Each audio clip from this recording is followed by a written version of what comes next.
Welcome back to Red Cedar Radar. Today I am joined by a familiar face, Paul Fanson. We are going to give a preview into Illinois football, talk about MSU's recent game against Indiana, and kind of talk predictions about maybe some bowl game stuff for the future and how Michigan State versus Illinois may shake out on Saturday. How are you today, Paul? I'm doing well. There's a little bit of a nip in the air. Fall seems to be maybe starting to slowly transition to winter. We'll see, but it's been a lovely fall. Had my first pumpkin spice latte a couple days ago. Felt good. Amazing. That sounds amazing. Are you ready to jump right in? Since you are the Sure, resident Illinois football expert today on the podcast, are you ready for that task? sure. I'm always ready for the task at hand. So we'll do our best to figure it out. Yeah.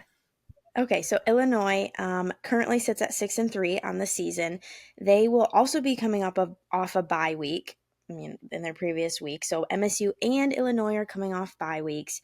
Can you talk a little bit about Illinois' strength of schedule, kind of recent wins and losses, and where they're sitting right now in comparison to MSU?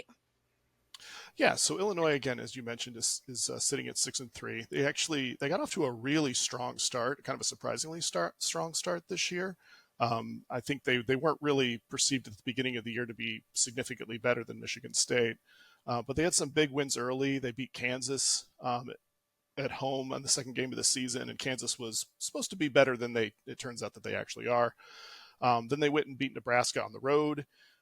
Nebraska was also supposed to be better than maybe they actually are. So, they got off to a 4-0 start, but then they've hit a little bit of some skids after that. They played Penn State tough in State College. They did lose by 14, but that was I think they beat the spread in that game. They were actually supposed to. The spread was real high in that one, kind of unusually. But then they squeaked by Purdue in a really strange. I think they barely won that game. They won by a point, and I can't remember the exact ending, but I think maybe Purdue went for two to go for the win and didn't make it, and that's the only reason Illinois won. But then they beat Michigan, who is something that Michigan State did not do. Although that game does have some interesting side stories that we'll get to in a minute. But then in the last two times that they've taken the field, they got pounded by Oregon at Oregon. Who among us has not been beaten badly by Oregon and Eugene? But then last week or the week before the bye, they actually lost to Minnesota at home by 8 points. So they do, as you mentioned, are sitting at 6-3 right now, which is certainly better than the Spartans are doing. But they do have a little bit of a lack of momentum, as does Michigan State. But coming off the bye week, we would expect both teams to be fairly fresh.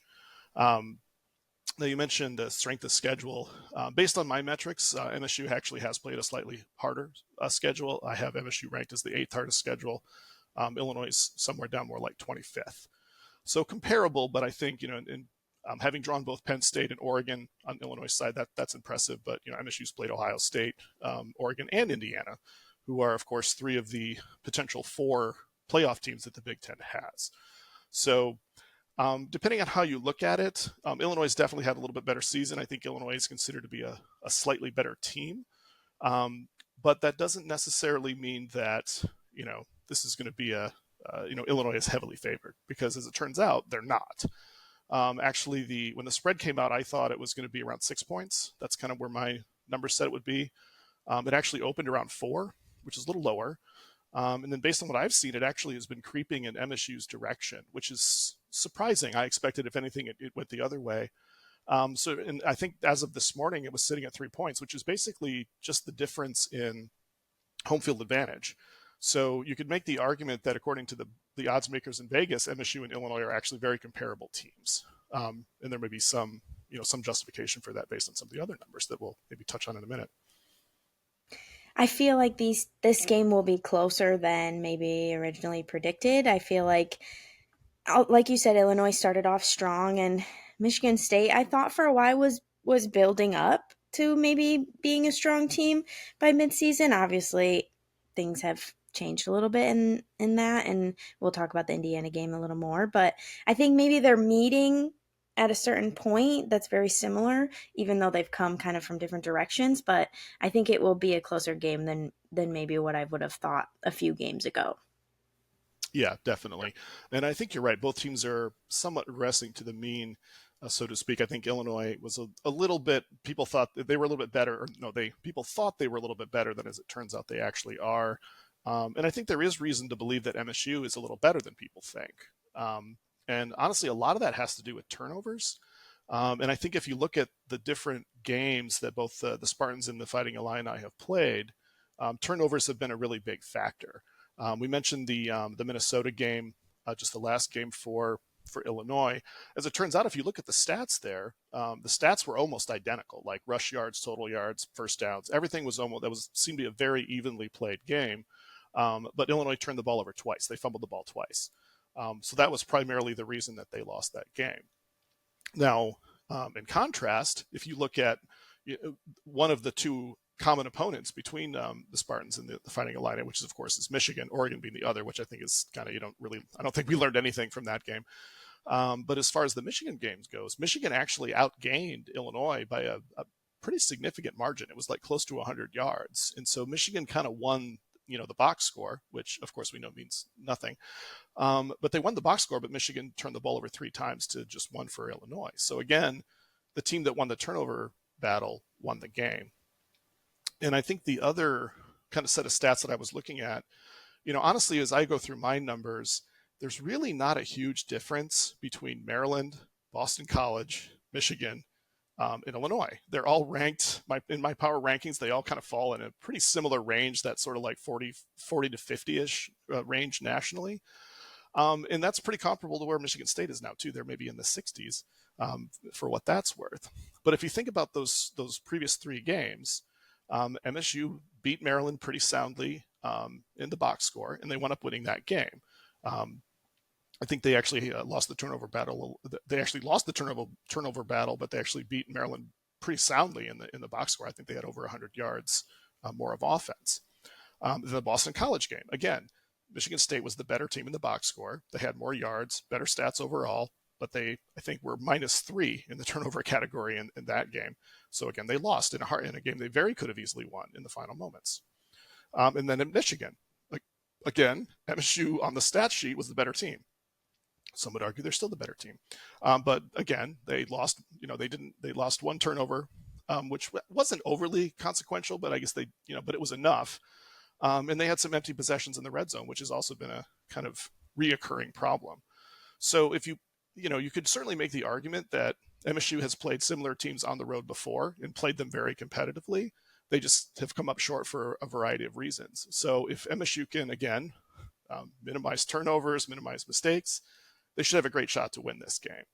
And so I agree. I think it's going to be close, and I think probably turnovers will be a fairly significant factor. I do wonder what version of Michigan State will come out against Illinois because we've seen a few different ones. Um, Mm-hmm. I want to jump into Michigan State just for a second because we're on this topic. Let's Yeah. talk injuries because I think that will be a big factor of like who we see on the field, the dynamic that we see because I think things are going to be a little bit different this week. It seems like there are quite a few injuries. We saw Childs leave in the third quarter of the Indiana game. Sounds like he's all good to go based off what has been said in the press conferences, but there are some others that are still up in the air. Can you kind of list off who Michigan State might be missing on Saturday? Yes, there was a couple fairly big players on defense that the Spartans lost in the last game against Indiana, specifically cornerback Chuck Brantley and then safety Malik Spencer. Both left midway through the game. Also, I believe Anthony Jones was lost at some point in that game. Um, Coach Smith, he seemed most optimistic about Anthony Jones that he would make a return this week. As far as Brantley and Spencer goes, he basically said, well, we'll kind of see how they do later in the week. Now, I do think that Coach Smith is a little bit more straightforward about injuries than, say, Mel Tucker was, where Mel Tucker basically would not say anything at any point. It was just like, he'll be ready when he's ready was kind of the stock response. So I don't think we've quite figured out how to read the tea leaves for Coach Smith yet. Um, but I'd say it's maybe a coin flip that those guys will be back. And also there's receiver John Glover, who I think has been out for a couple weeks, if I remember. He mentioned that he did see a little bit of time in practice, and then again they'll reevaluate towards the end of the week to see if he's going to go or not. So I guess there's a reasonable chance we'll see Glover as well. But of course, especially on the defense, we've already seen a rash of injuries all season long that have kind of accumulated. I mean, Dylan Tatum and Chance Rucker were supposed to be pretty major contributors in the secondary, and it doesn't look like they're going to come back. I think Smith said that they're doubtful to return for the rest of the season. So that's unfortunate. But I mean, the young guys have stepped up and played fairly well. And I think that's a credit to the coaching staff, quite honestly, because I don't think we've seen that in a few years. So that is a positive.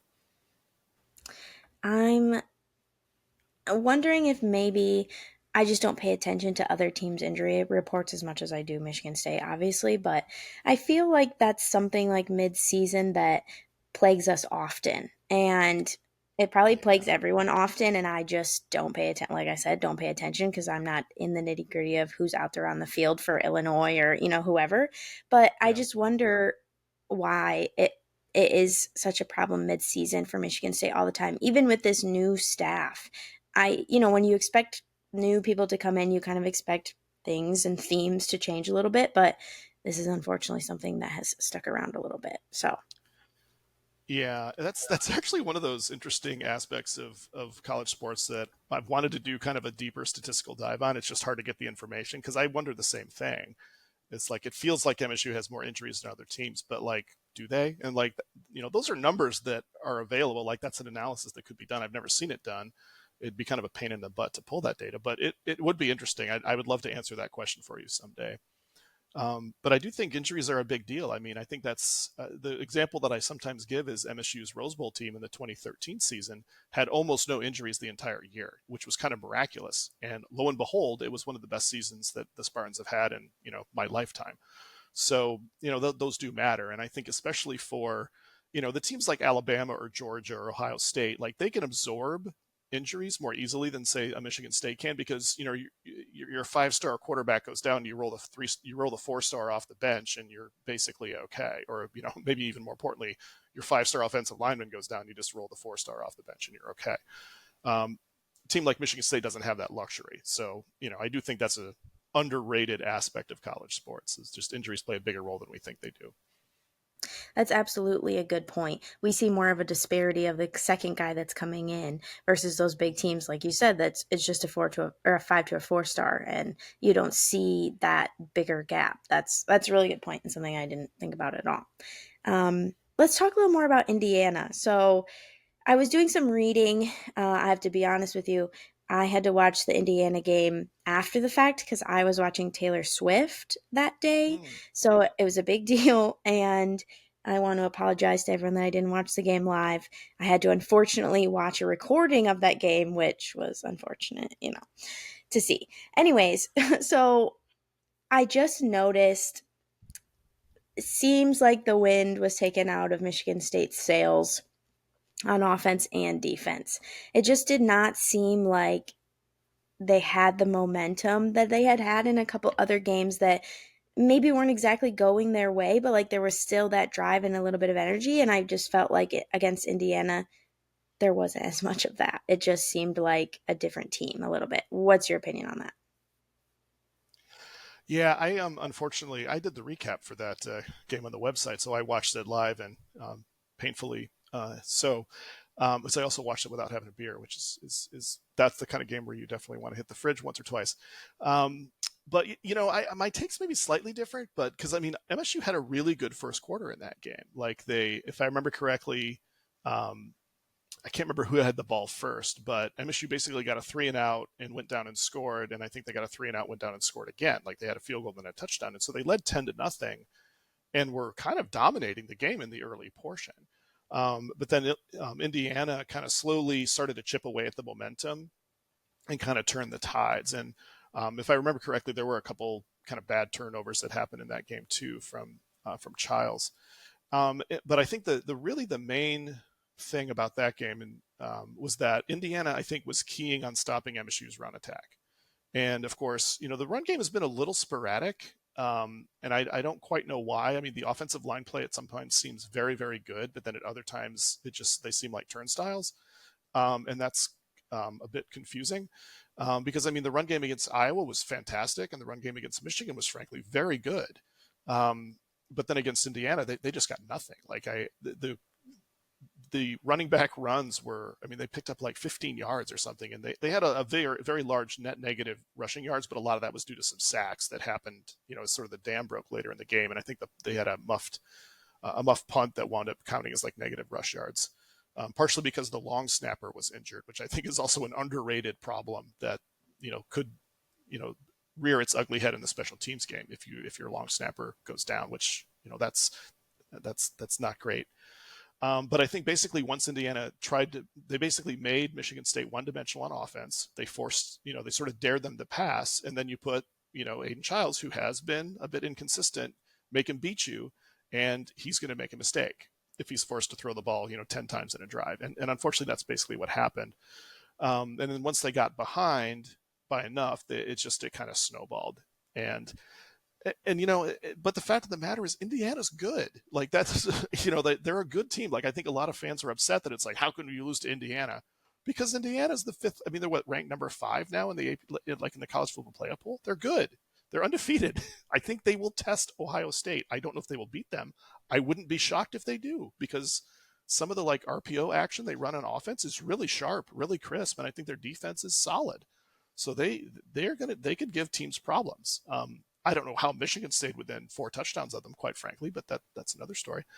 That gives me more concern that they won't beat Ohio State. But yeah, I mean, Indiana's good, and I don't think right now the result from Ohio State, Oregon, and Indiana is all pretty much the same. But those teams are all ranked in the top 5. So you know, and quite honestly, MSU played 3 pretty solid quarters of football against those 4 teams, or those 3 teams, and the only one they didn't was the jet lag experience of going out to Eugene and playing a night game and sort of not getting off the bus. So I do think that's progress against these elite teams. The end result is not really different, but I do think it's progress.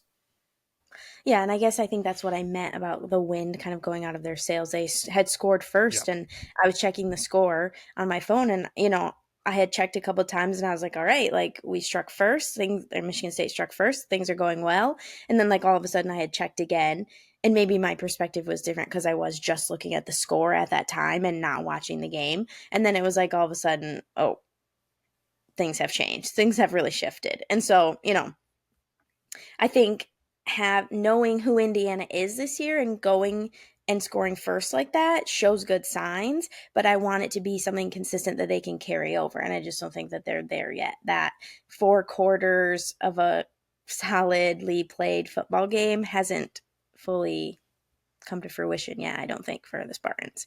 Um, No. Anything else that you want to say specifically about Indiana that needs to change before Michigan State plays Illinois?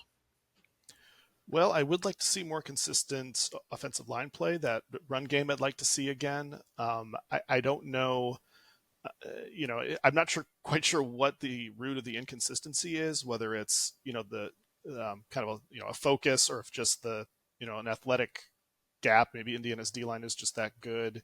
But I mean, like Michigan's supposed to have a good D line too, and MSU rolled through them. So I think that there is a problem of maybe execution sometimes, and maybe they were just a little more dialed in for Michigan. And you only need to take a half-second vacation mentally, and the guy's by you. I don't know if that's what it is or not, but I would like to see more consistent line play. Obviously, you'd like to see Childs cut down on mistakes. He's still a young quarterback. I think there's still a lot of upside. And you get a lot of benefit with the risk reward is high on both sides of that. And the other factor that's been a problem all year that I sort of underappreciated, I think this was talked about before the Michigan game, and that's the problem of lack of a pass rush. I don't think that's going to get better, unfortunately. Illinois is a fairly balanced offense as far as passing and rushing, so I don't know if that they're not as dynamic of a passing offense as say Indiana, so that's helpful. But maybe they can make a little bit of hay there. But there's been a stat that like the last sack that MSU recorded was like in the second quarter of the Boston College game or something crazy like that. So it's been a while, and that's more of a problem than maybe I anticipated, because I mean we made Michigan's quarterback look decent. So and he's really not. So that's a problem, and I don't know if that's going to get better. I would love to do. I've been reading some different things where people are talking about like maybe the tale of two rebuilds, Indiana and Michigan Mm, State, and how things have gone so differently. And I would love for someone to do like a full breakdown in what has actually been different, like personnel, all sorts of things that played into these two different rebuilds of these programs and why things have gone the way that they've gone. Just because I think that's an interesting comparison with two teams in the same conference and Indiana doing so mhm. well this year.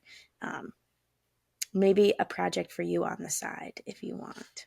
Maybe. I don't know how to quantify any of that, but I mean, I'm I, not I do sure. think that that's an interesting topic. I mean, I think Indiana's new coach is very good. I mean, he's did very well at James Madison, and he brought a lot of his guys with him, and I think that that type of continuity, and like I'm sure those kids were not 4-star athletes coming out of college. They're probably or out of high school. They're probably 2 stars. But you know what? You can build an NFL All-Star team out of 2-star guys that were former 2 stars. You just need to pick the right ones, which is really really hard. So, but it's not impossible. It's just statistically almost impossible. So I Well, mean I they think have if good they're willing players. to, sorry, sorry. Oh no, I go think if ahead. they're willing to follow him, that means something else too. Yes. Like if he has those guys behind him, I think like very very very early on, you and I maybe talked about Jonathan Smith and his recruiting and bringing personnel Mm-hmm. and players with him and like how that speaks to who he is as a coach. And so Yep. that does the same for Indiana. So yeah, sorry, I didn't mean to interrupt, but keep going. No, no, that's fine. Like, I think there is some parallel there because I think Smith has shown that he's been able to sort of coach up some of the not necessarily the top end high school talent. And I think that's important. And I think, Indiana's going to, I expect them to be a well coached team going forward. Now, will they have that level of success? I mean, will they now be a perennial top five national team? No, I don't think so. Because I mean, they did bring in a lot of guys from the portal, and that's always a crapshoot. And I think the best example, I mean, think about Michigan State in 2021 and how you know Mel Tucker got Kenneth Walker from the portal, and I think we didn't even realize at the time how good he actually was. And you got Jaden Reed, who is a really pretty good receiver, and Thorne was a decent enough quarterback to know that if he just threw it up and threw a jump ball in Jaden Reed's direction, that was going to work, or just hand the ball to number 9 and that's going to work. And Tucker looked like a genius. I mean, LSU was going to pay him like you know a, a truckload full of money, and instead we did. But like it wasn't sustainable. So like sometimes there can be some fool's gold, and I think sometimes you just get a little bit lucky and the pieces fit together. But to make that kind of jump, I mean, Indiana was supposed to be the worst team in the Big Ten. They really were, but they're not, and it's because they're just way better than we thought. And that happens, but it doesn't happen that often. So it'll be interesting to see how Indiana does. Like, should MSU have tried to hire this coach, the Indiana's current coach instead of Jonathan Smith? Like, I don't know, maybe, but like it doesn't matter. So like the whole like anatomy of the rebuild, like yeah, Indiana's having a great season. Good for them. I hope, frankly, they win all the rest of their games, win the national title. I think that would be awesome, and I'm not even joking. I think that would be hilarious, quite frankly. Um, but it's they got lightning in a bottle. Can they do it next year? We'll see. I doubt it will be as successful, but you never know. But good for them. I mean, it's a fan base that's had very little success in my lifetime. So to see them have a good season, hey, that's great. I was just gonna say I covered the Michigan State game at Indiana last season and beautiful day. The sun was shining, like beautiful Saturday. The stadium was the most empty I've ever seen for a Big Ten football Yep. game. And also, they have fabulous pretzels there. I would go to an Indiana football game for the pretzels alone, and that's how you know that no one was there. It was so bad they didn't even want to come for the pretzels. Like, it's good. It's nice to see a Big Ten team like that doing well because it just uplifts the whole Big Ten, and you know Yeah. we care about that. But it was very interesting to see to think back to last year where like maybe maybe 200 Indiana fans were there, and the most of the other fans were wearing green, and to see what they're doing now is great. But I think you're right. Don't think it's sustainable forever. But having a No. season like this then brings in more interest from recruits and more people that are maybe willing to donate to your program for NIL. So like it springboards you forward, and I think that's something MSU could maybe look to emulate with a good season because that stuff unfortunately matters quite a bit these days with Mm-hmm. recruiting and NIL. Um, Oh yeah. yeah. Do you want to talk bowl game odds for Michigan State? Sure. Okay. So I was looking at this a little bit today, and it was interesting to see how it broke down. Because I mean, I've always been of the opinion that if Michigan State can get to 6-6, make a bowl game, that is overachieving. Because at the beginning of the season, I think I came on with you and said that the math said that MSU was going to win between 4 and 5 games. That's really what the math said.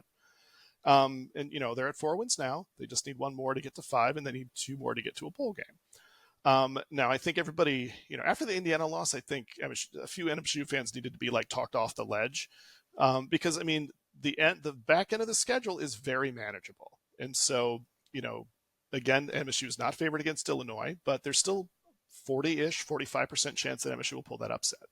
If they do, then I think it's really put you on a good path. If MSU beats Illinois, then they have probably, I think I calculated this morning, they have a 95% chance to make a bowl game. And part of that because Purdue is on the schedule and Purdue is terrible, and MSU plays Purdue in East Lansing. And I say this with love boilers because, as you know, one of my degrees is from there, but you're still bad at football. So if MSU wins, they're in a good shape. Now, if they lose to Illinois, the odds of a bowl it's basically a coin flip because that Rutgers game that looks a little bit. I mean, MSU probably will be about a 2-point favorite in that game right now, I estimate. So Rutgers and Michigan State are again pretty similar. Rutgers also had a strong start to the season, then kind of hit the skids. I think I've heard they've had some injuries, so I don't know if they got some guys back. I believe they upset Minnesota, I want to say, last weekend. I'd have to check that. But Rutgers might be cycling back up a little bit more, so that game could be tricky. But again, it's in Spartan Stadium. It's at home. It's a game. If Michigan State is playing Rutgers with a bowl game on the line, you got to win that game. So I still am pretty optimistic that MSU's going to make a bowl at 6-6, and I think that would be great. But where it gets again more interesting is I think this game against Illinois, it's like a high reward but kind of low risk situation because if MSU loses to Illinois, you lose a road game to a pretty solid Big Ten team. I mean, Illinois is going to finish in 8-4. I think if they get the win, maybe 7-5 otherwise. But if you beat them, then if you look at the rest of the Big Ten standings, right now I'm projecting an awful lot of teams finishing at 6-6. So right now, Michigan's probably going to finish at 6-6. Minnesota's probably going to finish at 6-6. Nebraska and Minnesota are all projected to, if the favorites win out, those teams will all finish at 6-6. So MSU could be ahead of those 4 teams in the standings. If 4 Big Ten teams make the playoffs, which again, it's about a 50-50 chance right now. Indiana's kind of on the bubble. I mean, if they beat Ohio State, I think there's a great chance you get 4 Big Ten teams in the playoffs. Well, those teams all, they don't go into the bowl pecking order. So then the only teams ahead of Michigan State on the Big Ten board would be Iowa and Illinois. So now you're looking at, I was shocked when I looked this up, like MSU could feasibly make it to the Duke's Mayo Bowl, which has a silly name, but it's actually a fairly respected bowl, or the Music City Bowl in Nashville, which Michigan State has never played in. I think that would be I mean, think about that. That would be fantastic. I mean, none of us would have expected to draw that kind of a bowl game at the beginning of the year, and it's kind of right there. I think the odds are like 20%, but like they feel higher than that to me. So, I think that would be a fantastic way to end the season. And can you imagine the scenario where MSU is 7-5 going to Nashville for a bowl game on like the day before New Year's Eve or something? I think is when that game usually is. And you got the Michigan Wolverines drive into downtown Detroit to play Buffalo in the artist formerly known as the Motor City Bowl. That would be fantastic. I think everyone would enjoy that. Now, but the nasty part of it is that bowl game selection is not a fair and just process. It's sort of like middle school dodgeball selection is the analogy I always use. So like if MSU is 7-5 and there's all these teams with maybe a bigger brand, because that's the thing that people stupidly care about sometimes, would those teams get picked ahead of MSU to go to a bowl game? I mean, especially a team like Michigan that beat MSU head to head. You can guarantee that somebody from Ann Arbor is going to be on the phones begging and pleading not to be sent to Detroit for a bowl game. And they'll probably, maybe they'll throw $10 million of NIL money at them. I don't know. But so it'll be interesting to see what happens, but I think it would be hilarious. I would love to see that scenario just to see how it plays out. But if MSU does just get to 6-6, yeah, I think we're going to Detroit. So, which also, you know what? I think a lot of fans would be like, oh, we got stuck with the Detroit Bowl, but you know what? Fans can drive down there. Right, then they I can got go. Mhm. Yeah, I got to cover the Michigan State Penn State game at Ford Field last year. It was a blast, even though we got trucked. So, I don't think it's bad, and I think MSU fans should be happy with the bowl game because we did not think that this was going to happen. So I'm feeling pretty optimistic about the whole situation. Hopefully, they won't disappoint us all, but I think there's a lot of I fun should scenarios on the table. I should go back to the video that we filmed at the very beginning of the season and find the clip where you said like the back half of the season is pretty easier, is easier, and post it in right after you just said the back half of this, the back half of the schedule is manageable because I do feel like at the beginning of season there was a lot of questions. Now we obviously know kind of what plagues the Spartans a little bit consistently week after week, but I Yep. do still agree with you that these last three games are winnable for them and a bowl game is still in reach. After I got done watching the Indiana game, I also had to look in the mirror and say it's not the end of the world. And I had to stay off Twitter because I didn't want to see all those people freaking out about, how things had happened. So I think it's good that you're saying this because it confirms kind of what I was feeling. And you're an expert, so he has to be right, folks. Make sure that you hear me now. Believe in him. He knows his stuff. Yeah. I think that's a perfect way to look at it. And the Illinois game, even though there's two easier, maybe I don't know if easier, but two easier Yep, they're games easier. past that, I do think that the Illinois game brings a win at Illinois brings the energy that they need to ensure that those other two games are wins. Like even Yep. if they are easier teams, you beat Illinois, then it's like there's no stopping the Spartans. Yep. I don't, I agree. yeah, yeah. Yep. I think that Anything momentum's else that there. you want to say about Michigan State taking on Illinois on Saturday? No, not really. I think on some level they're kind of similar teams. Like they're generally Yeah. considered to have weaker offenses and stronger defenses. So Hmm. it should be a pretty good matchup. Yeah. I mean, it is interesting actually. MSU's recent history against Illinois is a lot better than I expected. Like we've I forget the number. I wrote it in my last article, but it's like we've won like 12 of the last 15 games or something like that against Illinois. Yeah. Had a really long win streak until like 2 or 3 years ago. And MSU's been favored in 9 of the last 10 games against Illinois. So this is like, a rare occasion for MSU to be the underdog, even in Champaign. And in fact, the last time MSU was the underdog in Champaign, it might have been 2019, and MSU won. So it's been a little bit of a strange series. But yeah, I'm feeling weirdly confident. I think my computer picked a final score of Illinois 26, Michigan State 20. Let's say it's a 6 point. I usually officially go with my computer because it is as unbiased as you can get. But I know I feel good, so I don't know if I can make an official prediction other than my computer because I don't know what I would say. Um, but yeah, I feel good. I feel good about this game. Yeah. Yeah, that's what matters. You and I feeling good about the game is what matters most, not what your computer has to say, because we know Yep, how things go, of course. it's been wrong before. Yeah, no, yeah, of course. Okay, so Michigan State kicks off in Champaign at 2:30 Eastern Time on Saturday. I'll be at the game with David Harns from Spartans Illustrated. So if you're at the game, wave up at the press box. I'll be sure to wave back. I'm excited. I've never been to Champaign before. Have you ever been to Champaign, Paul? I have, and so how are you traveling to Champaign? Because I actually used to go to University of Illinois for work periodically, and Oh. it's a nightmare to get to. Thanks for Are you censoring guys yourself. driving? I'm driving, yes. Okay, it's not a great drive. It's like going to Purdue, except it's like an hour and a half farther. Mm. Um, yeah, I've been to Illinois. I think I have stated publicly that I believe that Champaign is the worst college town in the Big Ten. Having been to a lot of them, because I used to visit universities for work actually quite a bit, and I mean the campus is pretty. I like the campus, but like I feel like we would try to go out for dinner when I would be in town and there's like one good restaurant. So like you go to once, you're like, oh, this place is cool, and you're like, where else can we go? And you're like, nowhere. There's like a Chinese buffet. So I'm not a big fan of Champaign Urbana. I did almost go to grad school there. That was one of the candidates, but then I wound up in West Lafayette instead. So yeah, it's not my favorite place to visit. All right. Well, if anyone else other than Paul has recommendations of things to do while I'm in Illinois, put them in the comments or send me a message. I have a couple recommendations of some restaurants, so I will report back, Paul, Oh, if the restaurant scene has gotten better since you've been there. Um, I really hope so, I'll let you know. for their sake. Yeah, I hope so too, based off your review. Dang. I was expecting, to every time I've gone to away games, I've tried out some good like college, like Crunchies Mhm. esque places at other Okay, universities. So I was hoping for a similar type vibe in Champaign. So we'll see, but I'll let you know. I hope you find some place. Yeah, I was not Me pleased. too. Me too. All right. Well, I think that concludes our episode. I think that gives a great picture into Michigan State taking on Illinois on Saturday. Check out Spartans Illustrated for more coverage of MSU football and basketball as we, get into basketball season full swing.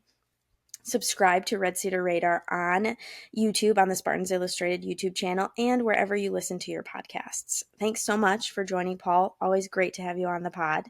And I will Always be a pleasure, back Sydney. more with more football content and more basketball content sprinkled in very soon. Bye.